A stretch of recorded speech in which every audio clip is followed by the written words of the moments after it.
Assalamualaikum warahmatullahi wabarakatuh. Alhamdulillah, nahmaduhu wa nasta'inuhu wa nastaghfiruh wa na'udzu billahi min shururi anfusina wa min sayyiati a'malina. Man yahdihillahu fala mudilla lahu wa man yudlil fala hadiya lahu. Wa ashhadu an la ilaha illallah wahdahu la syarika lahu wa ashhadu anna Muhammadan abduhu wa rasuluh. Qala Allah ta'ala fi kitabil karim, ya ayyuhalladzina amanu taqullaha haqqa tuqatih wa la tamutunna illa wa antum muslimun. Wattaqullaha alladzi tasaaluna bihi wal arham, innallaha kana 'alaikum raqiba. Wattaqullaha wa qulu qawlan sadida yuslih lakum a'malakum wa yaghfir lakum dhunubakum wa may yuti'illaha wa rasulahu faqad faza fawzan 'azima. Amma ba'd, fa ya ibadallah, usikum wa nafsi bitaqwallah, faqad fazal muttaqun. Jamaah Jumat rahimani wa rahimakumullah, puji syukur kehadirat Allah Subhanahu wa ta'ala yang maha pengasih lagi maha penyayang. Selawat dan salam Allah curah limpahkan kepada Nabi kita, Nabi Muhammad sallallahu alaihi wasallam, beserta keluarga, para sahabatnya, dan mudah-mudahan kaum muslimin wal muslimat yang konsisten menegakkan ajaran Allah sampai akhir zaman. Amin ya rabbal alamin. Jamaah Jumat rahimakumullah, pada kesempatan yang bahagia ini khatib berwasiat kepada diri khatib sendiri dan juga kepada para jamaah sekalian.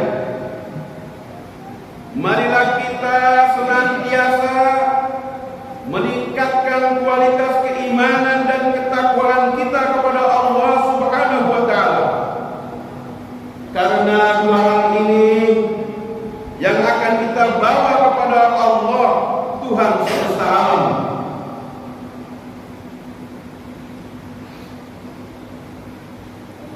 Salawat serta salam marilah senantiasa kita aturkan kepada Nabiullah Muhammad sallallahu alaihi wasallam, nabi akhir zaman, pembawa rahmat bagi semesta alam. Ma'asyiral muslimin, jamaah Jumat rahimahullah, dalam suasana Idul Qurban dan 3 hari tasyrik yang mulia ini, kita kembali diingatkan pada suatu peristiwa agung dalam sejarah kemanusiaan dan sejarah tauhid, yakni kisah Nabi Ibrahim alaihissalam dan putranya Nabi Ismail alaihissalam. Kisah ini bukan sekedar narasi historis, tetapi sebuah paradigma pendidikan keimanan, pengorbanan, dan tanggung jawab sosial yang relevan sepanjang zaman. Allah Subhanahu wa taala mengabadikan kisah tersebut di dalam Al-Qur'an. A'udzu billahi minasyaitonir rajim. Falamma balagha ma'ahu as-sa'ya qala ya bunayya inni ara fil manam anni azbahuka fanzur madza tara. Qala ya abati if'al ma tu'maru satajiduni insyaallahu minas sabirin. Ketika anak itu sampai pada umur sanggup berusaha bersamanya, Ibrahim berkata, "Wahai anakku, sesungguhnya aku melihat dalam mimpi bahwa aku menyembelihmu, maka pikirkanlah bagaimana pendapatmu." Ia Ismail menjawab, "Wahai ayahku, kerjakanlah apa yang diperintahkan kepadamu. Insya Allah engkau akan mendapatiku termasuk orang-orang yang sabar." Quran surat As-Saffat ayat 102. Jemaah Jumat yang dimuliakan Allah, dari ayat ini kita belajar tentang ketaatan mutlak kepada Allah Subhanahu wa taala. Nabi Ibrahim adalah seorang ayah yang sangat mencintai putranya. Ismail adalah anak yang lahir setelah penantian panjang dan doa yang bertahun-tahun. Namun ketika Allah memerintahkan pengorbanan itu, Nabi Ibrahim mendahulukan ketaatan kepada Allah dibanding rasa cintanya kepada Nabi Ismail. Disinilah letak esensi tauhid. Ketaatan kepada Allah harus berada di atas kecintaan kepada apapun, kepada harta, jabatan, keluarga, bahkan kepada diri sendiri. Allah Subhanahu wa taala berfirman, "Qul in kana aba'ukum wa abna'ukum wa ikhwanukum wa azwajukum wa 'ashiratukum wa amwalun taraktumuha wa tijaratun takhshawna kasadaha wa masakinu tardawnaha ahabba ilaikum minallahi wa rasulih wa jihadin fi sabilih fatarabbasu." Katakanlah, jika bapak-bapakmu, anak-anakmu, saudara-saudaramu, istri-istrimu, keluargamu, harta kekayaan yang kamu usahakan, perdagangan yang kamu khawatir kerugiannya, dan rumah-rumah tempat tinggal yang kamu sukai lebih kamu cintai daripada Allah dan Rasulnya, serta berjihad di jalannya, maka tunggulah keputusan Allah. Quran surat At-Taubah ayat 24. Dalam konteks kehidupan modern, manusia seringkali diperbudak oleh materialisme, oleh ambisi duniawi dan kepentingan pribadi. Banyak orang yang rela melanggar nilai-nilai agama demi mempertahankan kekuasaan, keuntungan ekonomi, atau gengsi sosial. Padahal Idul Kurban mengajarkan kepada kita bahwa kemuliaan seorang mukmin justru lahir dari keberanian berkorban demi kebenaran. Rasulullah sallallahu alaihi wasallam bersabda, "La yu'min yu'minu ahadakum hatta akuna ahabba ilaihi min waladihi wa walidihi wan nasi ajma'in. Tidak sempurna iman salah seorang di antara kalian hingga aku lebih dicintainya daripada anaknya, orang tuanya, dan seluruh manusia. Hadis riwayat Bukhari Muslim. Ma'asyiral kaum muslimin rahimani wa rahimakumullah. Pelajaran berikutnya adalah tentang kesabaran, keikhlasan, dan tawakal. Nabi Ibrahim dan Nabi Ismail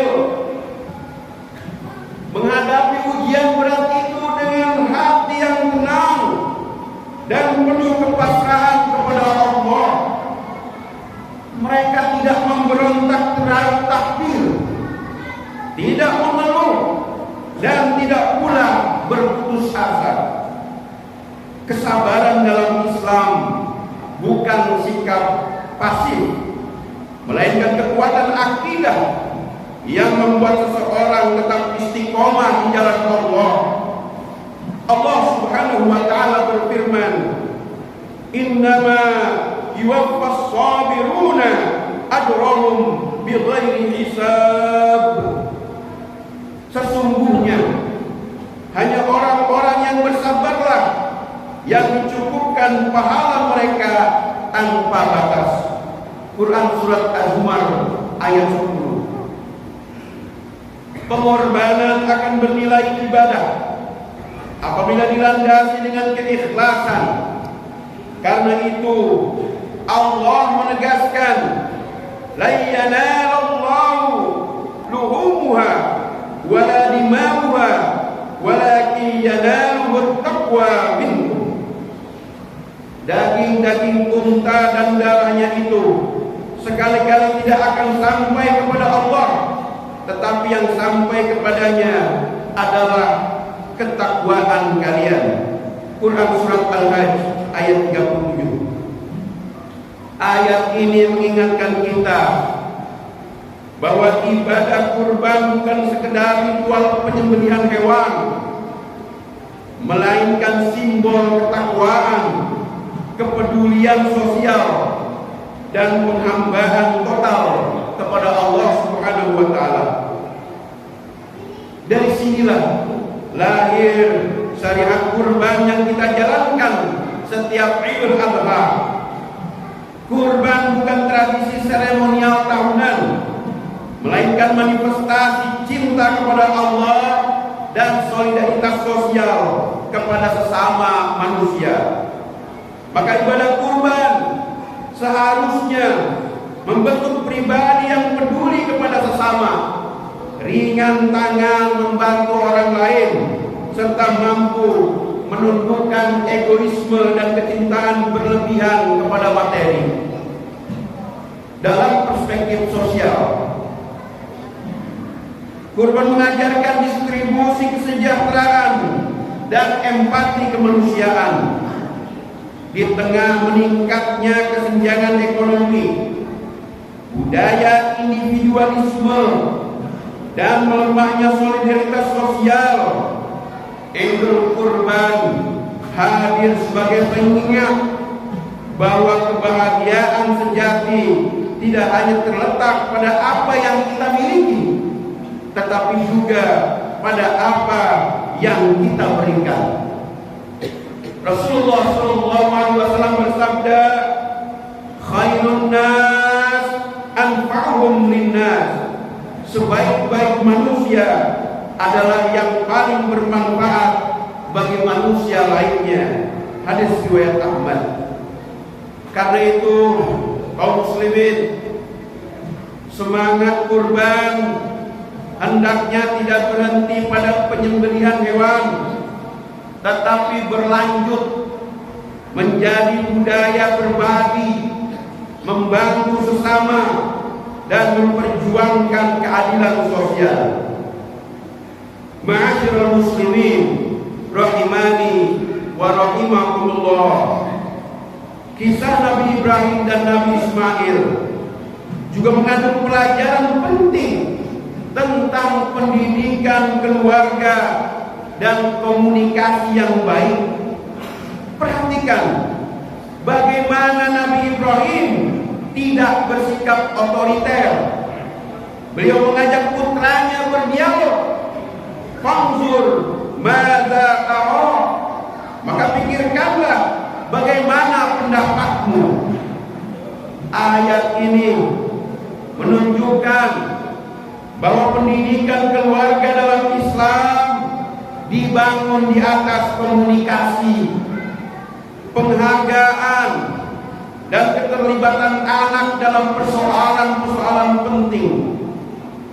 Nabi Ibrahim memberikan ruang kepada Ismail untuk memahami, menerima, dan menjalani perintah Allah dengan kesadaran iman. Di era modern sekarang ini, banyak problem keluarga yang muncul akibat minimnya komunikasi antara orang tua dan anak. Anak sering hanya dijadikan objek perintah tanpa ruang dialog. Padahal keluarga adalah madrasah pertama dalam pembentukan karakter, pembentukan akhlak, dan spiritualitas. Rasulullah SAW bersabda, "Kullukum ra'in wa kullukum mas'ulun 'an ra'iyyah." Setiap kalian adalah pemimpin dan setiap kalian akan dimintai pertanggungjawaban atas yang dipimpinnya. Hadis riwayat Bukhari Muslim. Maka orang tua memiliki tanggung jawab moral dan spiritual untuk mendidik anak dengan kasih sayang, dengan keteladanan, serta komunikasi yang sehat. Kaum muslimin jamaah Jumat rahimakumullah, Idul Adha juga mengajarkan tentang makna mencintai dengan ikhlas. Nabi Ibrahim sangat mencintai Ismail, tetapi cinta itu tidak membuat beliau melupakan Allah. Dalam kehidupan manusia, seringkali cinta kepada keluarga dan harta berubah menjadi penghalang dari ketaatan kepada Allah. Padahal cinta yang benar justru mendekatkan seseorang kepada Allah. Harta dan keluarga adalah amanah, bukan tujuan akhir kehidupan. Karena Allah Subhanahu wa taala berfirman, "Innama amwalukum wa auladukum fitnah, wallahu 'indahu ajrun 'azim." Sesungguhnya harta dan anak-anak kalian hanyalah cobaan, dan di sisi Allah pahala yang besar. Quran surat At-Tagabun ayat 15. Karena itu pendidikan keluarga harus diarahkan untuk melahirkan generasi yang bertauhid, generasi yang berakhlak dan memiliki kepedulian sosial. Ma'asyiral muslimin rahimani wa rahimakumullah. Pelajaran terakhir yang dapat kita petik adalah bahwa pengorbanan yang merupakan jalan menuju kemuliaan. Ketika Nabi Ibrahim dan Nabi Ismail membuktikan keteguhan iman mereka, Allah mengganti Ismail dengan seekor sembelihan yang besar dan mengabadikan nama keduanya dalam sejarah kemuliaan umat manusia. Dan begitu juga bagi kita, pengorbanan itu adalah sebagai simbol bagaimana kita menyembelih sifat-sifat kebinatangan yang melekat dalam diri kita, seperti rakus dan tamak, egoisme dan individualisme, nafsu amarah dan mudah marah, kesombongan dan merasa paling benar, hasad dan iri hati, cinta dunia yang berlebihan, syahwat yang tidak terkendali, kezaliman dan tidak amanah, kemalasan dalam beragama, kebencian dan permusuhan. Jika pengorbanan itu yang kita lakukan, maka Allah akan memberikan dan mendapati kita menjadi orang yang memiliki sifat-sifat kemuliaan sebagaimana Nabi Ibrahim dan Nabi Ismail alaihissalam. Allah Subhanahu wa taala berfirman, "Wa fadainahu bidhibhin 'azim wa tarakna 'alaihi fil akhirin salamun 'ala Ibrahim." Dan kami tebus anak itu dengan seekor sembelihan yang besar, dan kami abadikan untuk Ibrahim pujian di kalangan orang-orang yang datang kemudian. Kesejahteraan dilimpahkan atas Ibrahim. Quran surat As-Saffat ayat 107 sampai 109. Ayat ini menunjukkan bahwa jalan pengorbanan, kesabaran dan keteguhan iman akan mengantarkan seseorang pada kemuliaan dunia dan akhirat. Tidak ada kemuliaan tanpa pengorbanan, tidak ada keberhasilan tanpa kesungguhan, dan tidak ada kedekatan kepada Allah tanpa ketulusan hati. Oleh sebab itu, hadirin sekalian, marilah kita jadikan momen Idul Kurban 1447 Hijriah ini sebagai tonggak memperkuat iman, membangun keluarga yang saleh, dan mempererat solidaritas sosial dan meningkatkan kepedulian kepada sesama. Barakallahu li wa lakum fil Qur'anil azim wa nafa'ani wa iyyakum bima fihi minal ayati wa dzikril hakim. Taqabbala minni wa minkum tilawatahu innahu was-sami'ul 'alim.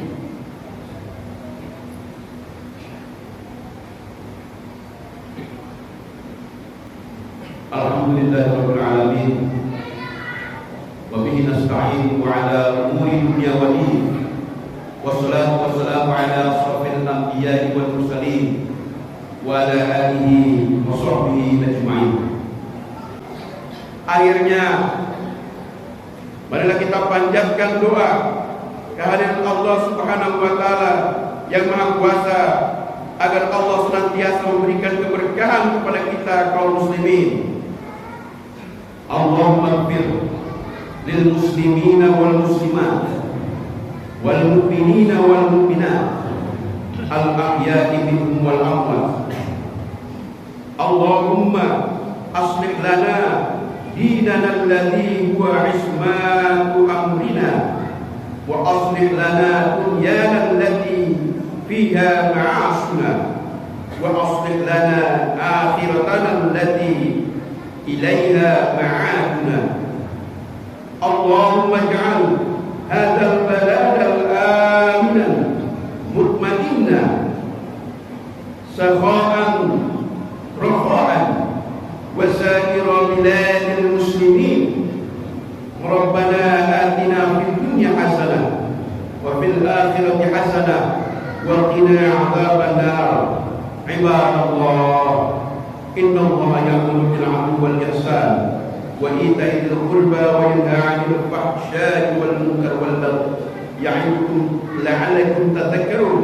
Fadhkurullaha al-'azim yadhkurkum washkuruhu 'ala ni'amihi yazidkum wa la dzikrullahi akbar wallahu ya'lamu ma tasna'un. Aqimis shalah.